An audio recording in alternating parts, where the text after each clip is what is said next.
Saat ini sudah bergabung bersama kami politisi PDI Perjuangan Mas Arya Bima. Kami dengar Mas, nama sudah mengerucut ke 3 orang dan yang paling dominan, paling condong adalah Ridwan Kamil. Benar nggak ini Mas Arya Bima? Ya lo, gini,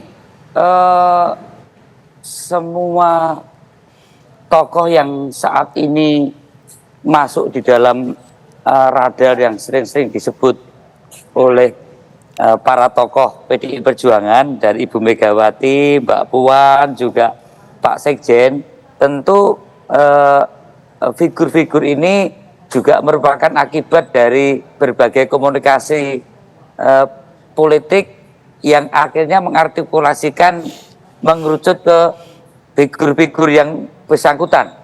Ya, ini jelas sekali dan akhirnya saya sendiri juga mendengar dari Pak Sekjen bahwa Pak Ridwan Kamil, ada Pak Mahfud MD dan Pak Sandiaga Uno yang akhir-akhir ini sering disebut-sebut, walaupun tadi malam saya menanyakan ke Pak Sekjen bahwa bisa juga cawapresnya di luar dari 3 nama calon tersebut. Tetapi intinya bahwa aspek-aspek yang menyangkut kapasitas, intelektualitas, juga konsistensi leadershipnya saat dia dalam posisi jabatan-jabatan publik itu juga terekam dengan baik. Juga masalah representasi yang bersangkutan itu mewakili dukungan dari wilayah-wilayah tertentu yang tidak. Halo? Ya Mas Habib, lanjut Mas Habib. Kita dengar dengan baik. Oh ya, maksudnya bahwa antusiasme untuk menyalonkan Pak Ridwan Kamil ini juga demikian besar di masyarakat, walaupun sekali lagi bahwa beberapa tokoh Golkar juga menyebutkan masih perlu ada satu komunikasi politik mungkin juga antara Golkar dengan partai-partai pengusung Mas Ganjar Pranowo saat ini. Ya. Yang pasti bahwa kalau itu semakin cepat juga semakin bagus, karena sekali lagi selain waktu yang semakin mepet, kalkulasi-kalkulasi cawapres ini sangat penting karena sangat menentukan kemenangan Pak Ganjar Pranowo.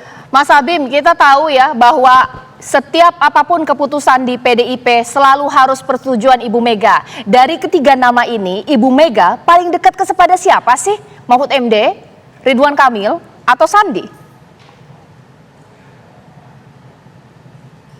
Kalau itu domain dari wilayah Ibu Mega ya, yang kita nggak bisa mendahului karena dengan pencermatan dan kematangan Ibu di dalam menentukan ini tentunya tidak bisa lepas juga dari berbagai konsultasi dengan partai-partai pengusung maupun dengan Pak Joko Widodo, dan yang jelas tadi lebih pada cara berpikir dulu, bagus tidaknya pasangan itu ke depan untuk menyelesaikan berbagai persoalan bangsa ini ke depan. Maksud saya begini, bukan kalkulasi kita dapat apa, kamu dapat apa, tetapi bagaimana presiden dan wakil presiden ini betul-betul merupakan sosok pasangan yang bisa berbarengan atau kompak untuk saling mendukung di dalam menyelesaikan masalah-masalah yang fondasi persoalan itu sudah diselesaikan oleh Pak Jokowi selama 10 tahun dan harus melompat untuk lebih menerjemahkan berbagai sisi ideologi yang lebih teknokratik, karena segi ancaman dan tantangan bangsa yang sering dikatakan dalam situasi sekarang ini tidak mudah untuk mencari pasangan ini. Nah, kalau bicara personnya, kriteria-kriteria seperti apa yang bisa mendekati dua pasangan ini ke depan, tentunya publik dengan berbagai tadi artikulasi yang sudah mengarah ke person-person itu mulai terlihat. Sampai hari ini tetap 3 pasang yang dominan tadi seperti Pak Mahfud MD, Mas Sandiaga Uno, dan Mas Ridwan Kamil. Baik Mas Arya Bima, kita ke Mas Hanta Yuda. Tadi spill dari Mas Arya Bima bahwa sebenarnya nama yang paling banyak disebut PDIP memang RK. Tapi apakah RK ini akan betul-betul mendulang suara jika berpasangan dengan Ganjar Pranowo saat menguntungkan dibandingkan kandidat lainnya? Mas Hanta Yuda. Iya, Andrew. Memang dari berbagai pertimbangan, tadi Mas Arya Bima mengatakan itu dari sisi governability. Jadi proyeksi pemerintahan kalau sudah terpilih pasti ada persoalan kompetensi personalitas, saling melengkapi, ada potensi, ada matahari kembar atau tidak ke depan supaya kompak, itu menjadi pertimbangan. Tapi sebelum ke situ, nah saya ingin jawab pertanyaan Andro, juga ada sisi elektoral, pertimbangan elektoral. Jadi kalau tidak mempertimbangkan elektoral kan percuma juga, tidak menang. Kalau tidak terpilih bagaimana menjadi komposisi pemerintahan. Nah, kalau kita maju lagi, yaitu soal kandidasi. Jadi cawapres dari 3 nama Mas Ganjar ini itu tergantung pada di level kandidasi dulu. Di level kandidasi ini yaitu bagaimana tingkat akseptabilitasnya terhadap kingmaker dan para ketua umum. Kalau bicara Ganjar Pranowo maka Ibu Mega lah penentunya, veto playernya, kingmaker utama di koalisi ini. Itu satu, harus diterima dulu. Mau Ridwan Kamil atau siapa, dia punya tingkat penerimaan yang tinggi dengan Ibu Mega. Itu satu. Yang kedua, dari sisi elektoral, saya ingin jawab pertanyaan Andrew tadi. Dari sisi elektoral, memang yang dipertimbangkan dia harus komplementer secara geografis kewilayahan, juga secara segmentasi demografi. Nah, kita bicara dari 3 kandidat, mulai dari Ridwan Kamil. Ridwan Kamil keunggulannya dia memang mengantong ya, kekuatannya itu di Jawa Barat karena gubernur Jawa Barat. Nah, tetapi titik lemahnya kalau mengambil Ridwan Kamil yang menjadi PR bagi Mas Ganjar adalah NU, dari sisi segmentasi NU dan juga Jawa Timur. Bagaimana pertimbangan kalau Pak Prabowo dan Mas Anies sudah mengambil dari sisi Jawa Timur, Caimin, nah itu jadi titik kelemahannya. Yang kedua, tujuannya dari mengambil beberapa cawapres itu kan ada 3, Andrew. Satu, dia memaksimalkan basis yang sudah ada. Yang kedua adalah menambal wilayah di mana capres masih lemah. Yang ketiga, berupaya memecah basis lawan. Nah, kalau mengambil Ridwan Kamil, saya melihat lebih pada ingin menambal wilayah di mana Ridwan Kamil masih lemah, katakan di Jawa Barat, sekaligus ingin memecah basis Pak Prabowo. Pertanyaannya, dengan mengambil Ridwan Kamil, apakah betul Ganjar berhasil memecah dukungan ke Prabowo? Saya melihat tidak terlalu besar ya, meskipun iya, karena preferensi pemilih itu tetap menjadi nomor 1 capres.